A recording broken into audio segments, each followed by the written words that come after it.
Good morning or evening, depending on where you live.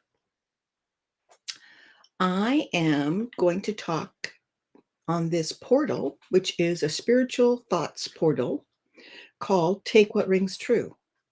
So take what rings true to you and let the rest go. You don't have to believe anything I say.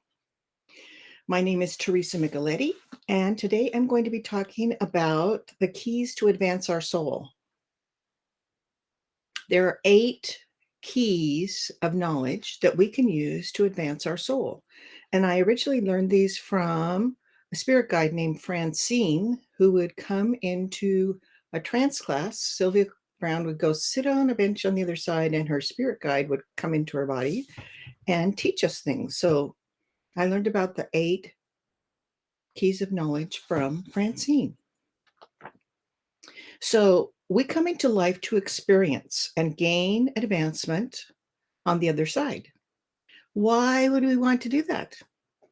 Well, some people never want to advance, and that's how they were created. God created all of us uniquely to want different things. So, number one, every continent, they're the same continents here on Earth as there are on the other side, except they also have Lemuria and Atlantis. And each of those quadrants is divided into 4 sections, quadrants. And each of those quadrants has different people who work in different places. Like there's one animal quadrant, there's a quadrant that has research, etc. Well, if you aren't at a certain advanced level, you can't go to the more advanced quadrant. So people want to advance so they can go to any quadrant they want. Also, there are places like, if you know the movie Brigadoon, in Brigadoon, there's a bridge, and these travelers were going across the bridge, and all of a sudden, a town appeared. Well, this town only appears every, I don't remember, 25 years, 100 years, whatever it is. Well, on the other side, there are areas that you cannot access unless you're at a certain level. So, being spiritually advanced has an advantage because you can access those areas that you couldn't access unless you were spiritually advanced. So, those are 2 things, 2 reasons to advance our soul. And the third is God knows everything. He's omniscient, omnipotent, and omnipresent. Well, he knows everything, but he hasn't experienced everything. So we were created as the experiencers for God, and we experience life on earth and share our experience with God. So those are the 3 reasons that we might want to advance our soul. So I've talked about keys before, but these are the keys of knowledge, and we aspire to these to advance our soul. So the 8 keys are, and I will put them in the comments after this recording so that you can look it up again. The 8 keys of knowledge: fortitude, mercy, and then third key, you choose your focus: honesty or honor. The 4th key is loyalty. 5th is gratitude. 6th is psychic or healing ability. Choose which one you focus on. Levity and great intelligence. Some people call it great and grand intelligence. So our souls come into life to work on these things. And we use these keys as a goal. One group of us, those who have chosen to take the mystical traveler mantle, must abide by these keys. And the rest of us choose to abide by these keys, choose to strive for these keys as goals. All of us try to consider these, even though we don't realize it. So our souls are aware of it. So now you're consciously aware of the keys. And you're probably already following many of them. So let's go through the advancement of keys of knowledge. First, fortitude. If you are strong in your attitude to get through life, even in times of adversity or pain or times of illness, you just keep going, then you're claiming the key You're claiming steadfastness and endurance. I think of the actress Valerie Harper, who had a brain tumor and was told she was going to die. Well, she decided she was just going to keep on acting, she was going to keep on living, and she was helping others. So she lived way beyond her life expectancy. Her will to live outweighed her physical condition. She had fortitude.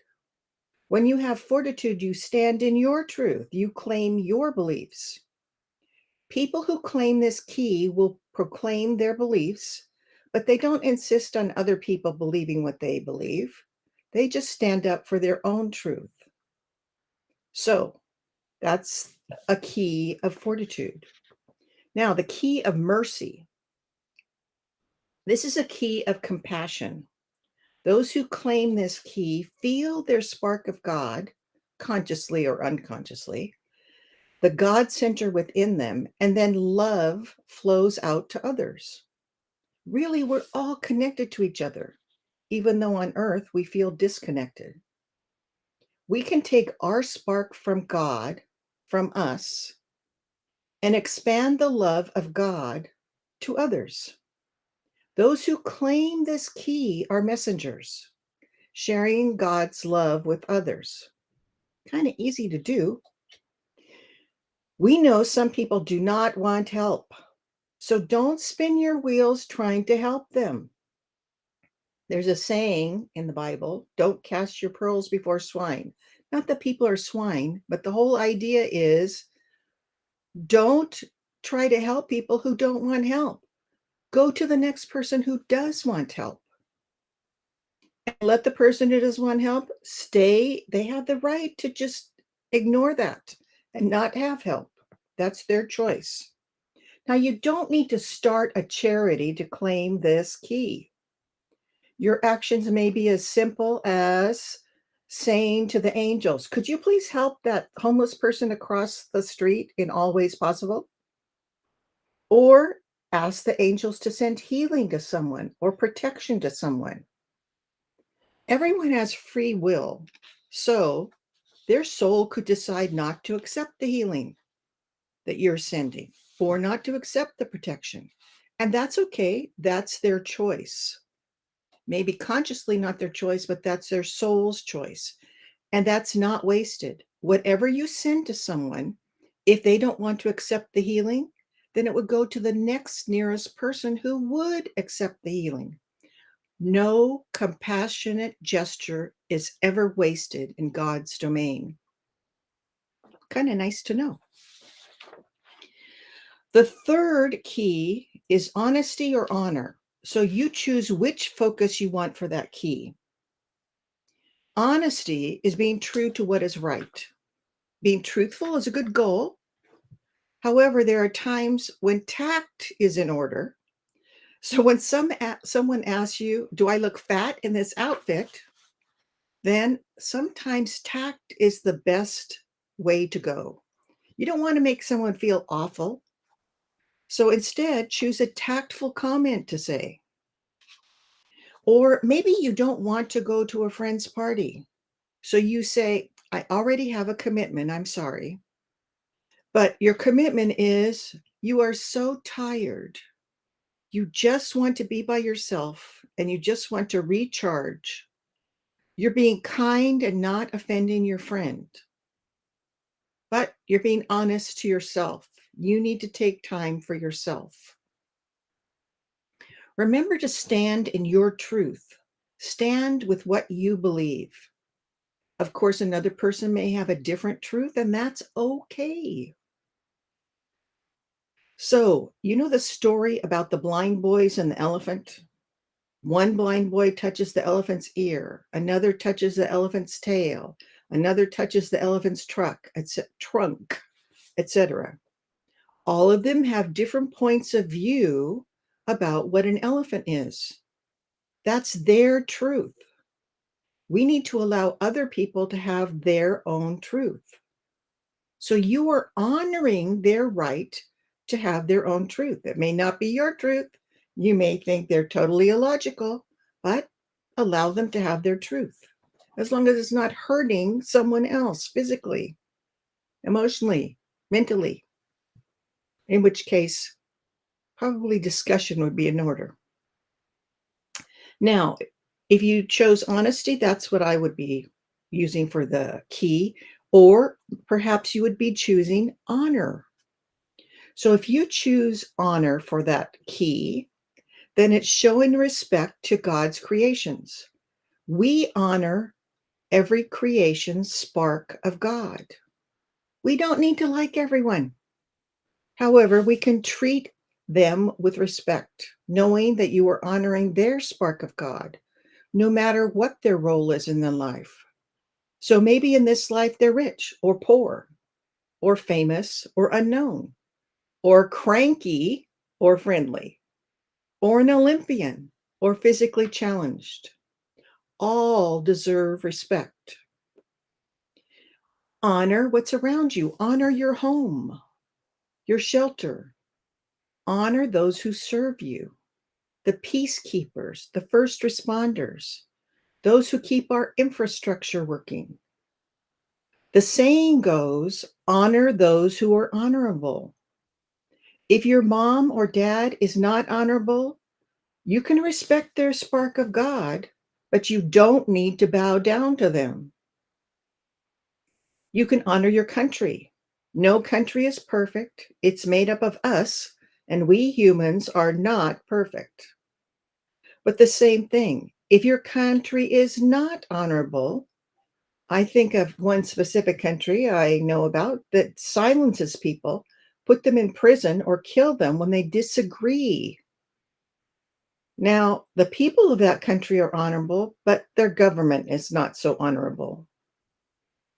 Also, honor your physical body. Your human body is housing your soul in this life.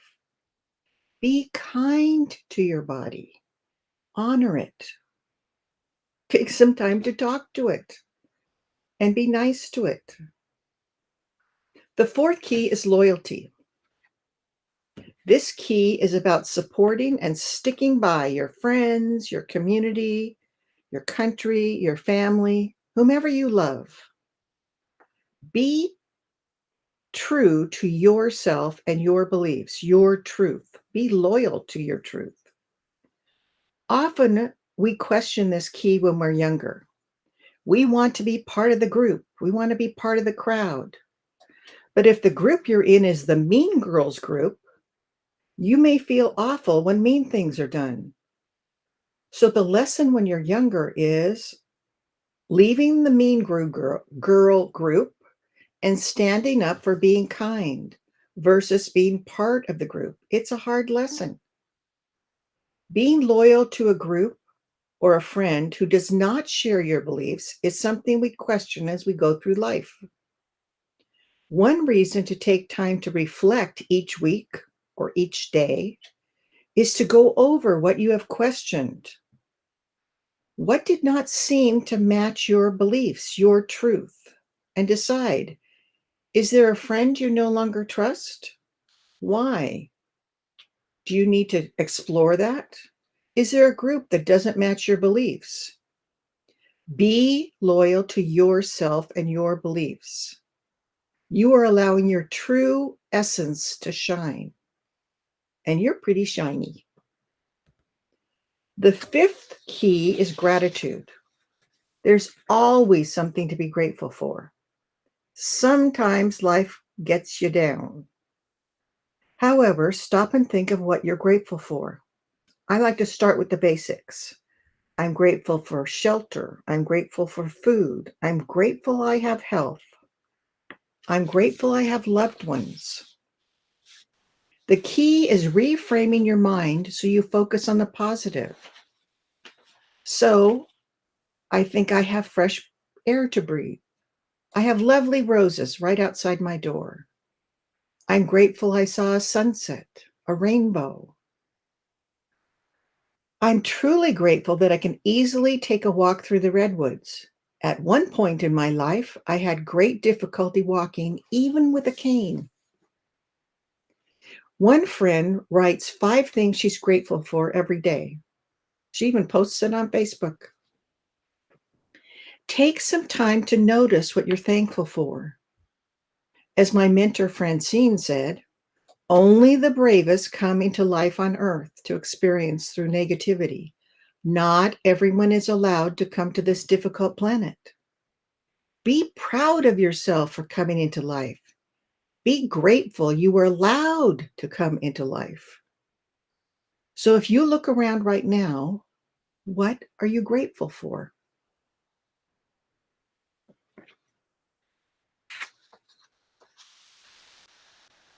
The sixth key is psychic or healing ability. So choose which one you want to focus on. Do you want to focus on being more psychic? Do you want to focus on healing? This is a key for spiritual gifts.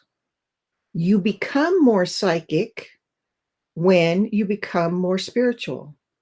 Psychic is just the ability to discern. Now, not everyone is going to become a psychic, but you will become more psychic. Sometimes when you first meet someone, you have an immediate reaction. You think, this person is good, or I don't trust this person. You are discerning information about the person. You are being psychic about that person. And take your first impression seriously. You're being psychic when you sense or feel angels or spirit guides around you. Now, if you chose healing as the focus for this key, then my mentor Rahim told us everyone can heal. You just need to put in an effort and ask for God to send healing through you. Rather like you're a tube and God's energy is gathered and you send that energy to someone. Now, two examples. You could be sending healing remotely to someone, or you could do hands-on healing where you actually touch someone's head and ask for healing to come through you. My hands are heating up now. I'm a healer. Okay. Ask for God to send healing through you to someone. So I'm going to send healing to you guys. Okay. So we can be a tube gathering God's healing energy and letting it flow through us. There goes my light again. Letting the healing energy flow through us to someone else. Other people ask for healing angels to attend them and help to heal people. Remember, angels are God's messengers, so they can bring healing and help you heal. There's one phylum, actually two phylums of angels that are healers, and that's archangels, or also called archetypes, and powers angels. Both of them are phylums of healing angels. So the healing ability key, you know God is powerful, so it makes sense that God and his angels can share healing energy with you to help others. So choose either a focus of psychic ability or healing ability. The seventh key, levity. This key is very important. Life can be so serious and so intense, and laughter dispels the negativity. I remember when my dad died, the family all started telling stories of comical times when we were together with dad.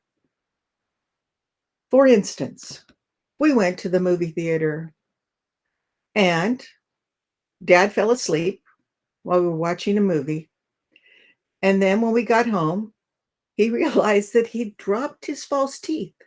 Well, they sent me back to the theater to ask, did you find some false teeth? And of course they did and gave them to me. But it's like not something you want to be doing that day. Oh, yeah, I'll go get my dad's false teeth out of the movie theater. Not my favorite activity.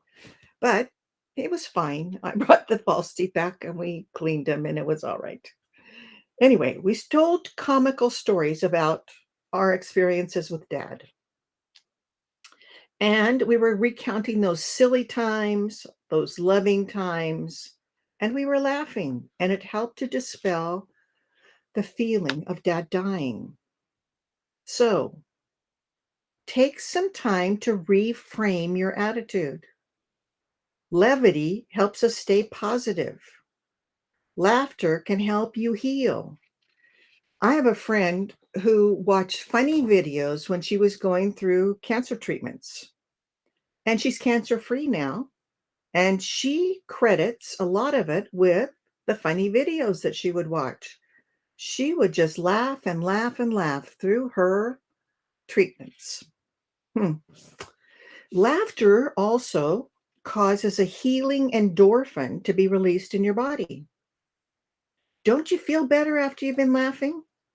So plan on laughing a bit this week. You can always watch funny puppy videos or funny baby videos. I love the ones where the babies start laughing and they just can't stop laughing, and then I'm laughing. Don't take yourself so seriously. We all need to laugh at the silly things we do or the misunderstandings. I remember I was going out to dinner with my family and I was looking through the menu to decide what to eat, and I came across this deviled crab. And I thought, I'd never heard of deviled crab. And then I started laughing because I realized I parsed that word wrong. It's deviled crab. So now, whenever I see crab on the menu, I think, deviled crab. All right. So laugh at yourself. Life can be crazy. Life can be hard. Life can be illogical. You just need to laugh and reframe your thoughts. You will survive and continue this journey. You need to laugh at this dusty camping trip of life. Just take a breath and laugh. Okay, the eighth key is great intelligence or grand intelligence. This key is about paying attention to the infused knowledge you are constantly getting from spirit guides, angels, and God. We are given answers to questions. We are given understandings of our life lessons. We understand better why people are acting the way they do.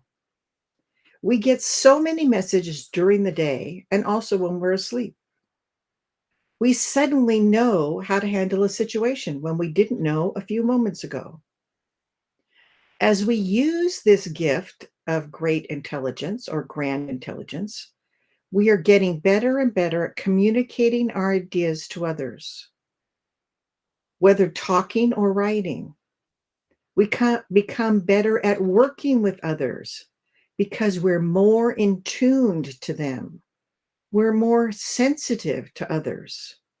So then we can be more considerate and more tactful. We're better at saying things that ring true to people. You may find when you open a book, that's exactly what you needed to read. That's exactly what you needed to know. I know often I get infused knowledge when I sleep. When I wake up, I have the answer to a question, or I know the right phrases or words to add to a talk. That happened this morning. When I woke up, I was thinking I needed to add the ideas of brigadoon and quadrants to my talk to explain why we want to advance our soul. So I suggest you keep these 8 keys in mind to advance your soul. I made up a little nonsensical phrase, paragraph, to help me remember the 8 keys. So in this case, I use fort for fortitude and great for gratitude.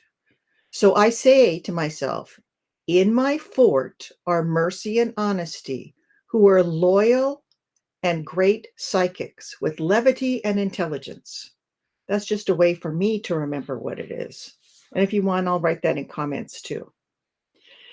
So how do you use these rays? How do you use these keys? You reflect on them. Which keys are you claiming? Which ones are you weak in?